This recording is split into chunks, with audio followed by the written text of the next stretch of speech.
பார்க்கும் பார்வை அவனாகும், அந்த பார்வைக்கு ஒளியும் அவனாகும். தீர்ப்பு நாளின் பதியாகும், அவன் தீர்ப்பே நமக்கு கதியாகும்.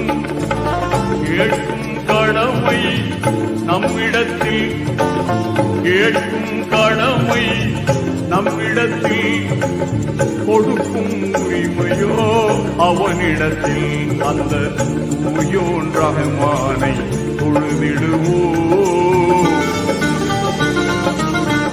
தூயோன் ரஹ்மானை தொழுதிடுவோம். அவன் திருக்குர்ஆன் வழியில் நடந்திடுவோம். எல்லா புகழும் இறைவனுக்கு, அல்லாஹ் ஒருவனே துணை நமக்கு.